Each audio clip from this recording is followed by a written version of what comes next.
Hello दोस्तों, नमस्कार। कैसे हम बात करने वाले इंडिया वर्सेस इंग्लैंड के बीच जो फोर्थ T20 मैच खेला गया उसके बारे में हम डिटेल में डिस्कस करेंगे। टॉस जीतकर पहले फील्डिंग करने का फैसला इंग्लैंड का काफ़ी असरदार रहा। जिस हिसाब से मसूद ने बॉलिंग की, कमाल का बॉलिंग किया और पहले ही ओवर में अपने उन्होंने 3 विकेट निकाल लिए, जिसमें उन्होंने संजू का विकेट लिया, उसके बाद चलता करा तिलक वर्मा और फिर सूर्या कुमार यादव। यानी 12 रनों पर जब 3 विकेट गिरा तो ऐसा लग रहा था कि सिचुएशन अभी आउट ऑफ कंट्रोल हो गई। लेकिन उसके बाद जिस हिसाब से हार्दिक पांड्या ने खेला, जिस हिसाब से शुभम दुबे ने खेला, रिंकू सिंह ने पार्टनरशिप बनाई, उसके बाद कैसे जैसे तैसे करके ये स्कोर पहुंचा 180 रन। और एक रिकॉर्ड था कि इससे पहले इंडिया के अगेंस्ट 178 रनों का चेस कर चुका था इंग्लैंड।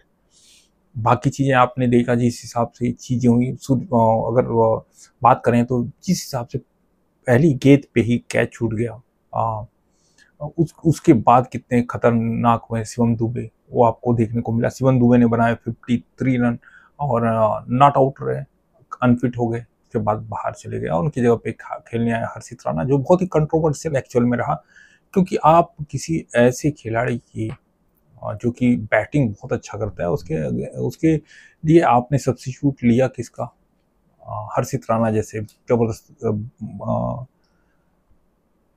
जबरदस्त बॉलर का कंक्लूजन सब्स्टिट्यूट था। कंक्लूजन ये नया एक 2019 में रूल बनाया कि अगर किसी भी खिलाड़ी के हेलमेट पे गेंद लगती है तो आप उस खिलाड़ी की जगह पे किसी उसी के लाइक उसी के लेवल का खिलाड़ी आप कर सकते हैं। लेकिन बटलर काफी नाखुश थे इस डिसीजन से, क्योंकि वो चाहते, आपके पास ऑप्शन थे, आप रमनदीप को भी खिला सकते थे एज अ ऑलराउंडर, लेकिन आपने किसको चूज किया? हर्षित राणा। और हर्षित राणा कितने कारगर हैं आप समझिए, क्योंकि जिस हिसाब से हर्षित राणा ने बॉलिंग किया, अगर देखा जाए तो ये मैच हर्षित राणा की वजह से इंडिया ने जीता। तो एक टाइम ऐसा था जिस हिसाब से बैटिंग कर रहे थे, कमाल का बैटिंग कर रहे थे फिलिप साल्ट और बेन डकेट ने 19 गेंदों पर 39 रन बनाया और 23 और 62 रनों का जो पार्टनरशिप किया, वो भी 6 ओवर में।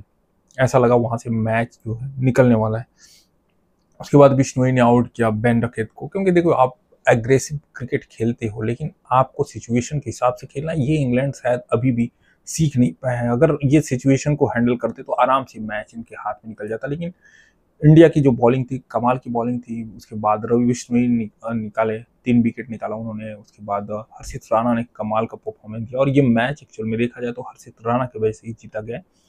और कंट्रोवर्सी तो होना ही है, क्योंकि आप एक तरफ से देखा जाए तो थोड़ा सा पार्शलिटी यहाँ पे इंग्लैंड की टीम के साथ हुआ। आप जब एक ऐसे बैट्समैन को खिलाते हैं जो कि मैच में बहुत अच्छी बैटिंग करता है, 52-53 रन बनाता है, उसके बाद क्या चीज़ें होती है, एक उसकी जगह पे बॉलर आता है और फिर वो कमाल का परफॉर्मेंस देते हुए 3 विकेट निकालता है और चीज़ें इंग्लैंड के हाथ से निकल जाती हैं। क्रिकेट में मज़ा तभी आता जब चीज़ें बराबर की हों, नहीं तो फिर मज़ा नहीं आता एक्चुअल में देखा जाए। उसके बाद बेन डकेट के आउट होने के बाद जॉस बटलर कुछ खास नहीं कर पाए, रवि बिश्नोई ने उनको आउट किया। हैरी ब्रूक आज जबरदस्त परफॉर्मेंस में 26 के 2 51 रन बनाया, लेकिन एक गलत शॉट के खेलने के चक्कर में वरुण चक्रवर्ती के हाथों आउट हो गए। वही मैं बार बार बोल रहा हूँ आपको कि इंग्लैंड को ये सोचना पड़ेगा कि आप सिचुएशन के हिसाब से कम खेलना शुरू करेंगे। आप अगर सिचुएशनल क्रिकेट खेलना शुरू कर देंगे तो ये मैच आपका था, यहाँ से आप 100% जीतते। और सेकेंड मैच जहाँ आपने 2 विकेट से हारा था, वो भी मैच आपका था, आपने सिचुएशन के हिसाब से नहीं खेला। अगर हम बात करें इंडिया के साइड से भी कैच छूटे, लेकिन जो कैच छूटा संजू संजू के हाथों से, वो काफ़ी लेट हो चुका था वर्टन का, जो कि बहुत ही लेट हो चुका था। वहाँ पे चीज़ें अभी इंडिया के कंट्रोल में थी, लेकिन हाँ, वो कैच छूटने के बाद भी अगर बदलता तो फिर आज संजू को भी बहुत गालियाँ सुनने को मिलती। उसके बाद कोई भी खिलाड़ी 51 जो हैरी ब्रूक ने बनाया, कोई और नहीं टिका। जेमी ऑर्टन थोड़ा देर टिके और एक टाइम ऐसा लग रहा था जब रन 12 गेंदों पे 20-25 रन चाहिए था, डबल का 12 का एवरेज हो गया था, तो लग रहा था कि यार हो सकता है कुछ भी, क्योंकि लास्ट बॉल पे जब चौका छक्का लग जाता है तो फिर। लेकिन हर्षित राणा ने कमाल का परफॉर्मेंस दिखाते हुए जो सेकंड लास्ट ओवर किया, कमाल का बॉलिंग किया और उसके बाद ही ये मैच जो था इंडिया के हाथों में आ गया। क्योंकि देखिए, मैं बार बार वही बोल रहा हूँ, आप सिचुएशनल क्रिकेट खेलोगे तो आपको जीतने से कोई नहीं रोक सकता, और इंडिया ने वही खेला, उसमें कोई डाउट नहीं। जिस हिसाब का परफॉर्मेंस इंडियन टीम ने दिया, अगर हम आंकड़ों की बात करें, 180 रनों का जो टारगेट था, जिस हिसाब से इंग्लैंड टीम खेल रही थी, इसका मतलब ये था पिच बहुत ही शानदार थी, बहुत ही अच्छी खेल रही थी। लेकिन किस्मत की बात है, अगर हम बात करें जैसे कि मैंने बता रहा था कि आपको 18वें ओवर तक जो मैच था वो दोनों साइड था, क्योंकि 18 गेंदों पे 12 गेंदों पे 25 रन, और T20 के लिहाज से ये बहुत बड़ा रन नहीं है, क्योंकि जिस हिसाब से उसके बाद हर्षित राणा ने कमाल का परफॉर्मेंस किया और उन्होंने सिर्फ 6 रन दिया और साथ में एक विकेट भी निकाला। उसके बाद चीज़ें इंडिया के हाथ में थी, क्योंकि कुछ बचा नहीं था। कोई खिलाड़ी ऐसा नहीं था जो रन बना सके, इतने बड़े चेज कर सके। उसके बाद इंडिया जो था ये मैच आराम से जीत लिया। मैं क्यों बोल रहा हूँ, ये कंट्रोवर्सी हो सकती है और आने वाले समय में भी ये चीज़ें होंगी, और इसके लिए भी आईसीसी को रूल बनाना चाहिए। आपने रूल तो बना दिया कि किसी को सर पे चोट लगी, जबकि आप देखेंगे तो वहाँ पे शिवम दुबे ने कुछ ऐसा नहीं दिखाया कि यार बहुत सीरियस चोट है। उसके बाद आप हर्षित राणा को लाते हैं। एक तरह से देखा जाए तो ये मेरे हिसाब से, पर्सनली क्रिकेट के हिसाब से ये गलत था। इंडिया वैसे भी जीत सकती थी, ऐसा नहीं है कि हर्षित राणा के आने के बाद ही जीतती, ऐसा कुछ नहीं। आप बाकी खिलाड़ियों को मौका देते तो भी जीतते। आप यहाँ पे अगर मोहम्मद शमी को खिलाते तो हो सकता है कुछ चीज़ें अलग होती, लेकिन आपने हर्षित राणा को मौका दिया, और जिस हिसाब से हर्षित राणा भी सरप्राइज हो गए कि यार मेरा तो नाम ही नहीं था, और उसके बाद चीज़ें कैसे बदली। अब हम बात करने वाले हैं कि यार ऐसा क्या हो रहा है जो T20 टीम जो है लगातार जीत रही है, और क्या ऐसा हो रहा है जो टेस्ट सीरीज हमने हारा, क्या ऐसा हो रहा है कि ओडीआई भी हो सकता है हमारे, हो सकता है। उसका रीजन क्या है मैं बता रहा हूँ। यहाँ पे आप देखेंगे तो गौतम गंभीर ने सिंपल सी पॉलिसीज बनाई। आप सोचिए, इतना बड़ा खिलाड़ी मोहम्मद शमी, जिसके लिए हम वेट कर रहे हैं कि टेस्ट में रहा होता तो यार पिक्चर बदल गई होती।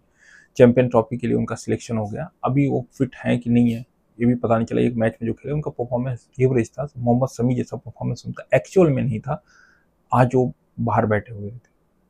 जिस हिसाब से हर्षित राणा को उनके ऊपर प्रेफरेंस दी गई, और हर्षित राणा ने कमाल का बॉलिंग करते हुए 3 विकेट निकाला और चीज़ों को अपने साइड मोड़ा, ये दिखाता है कि आप तभी जीतोगे जब आपकी टीम में परफॉर्मेंस देने वाले खिलाड़ी।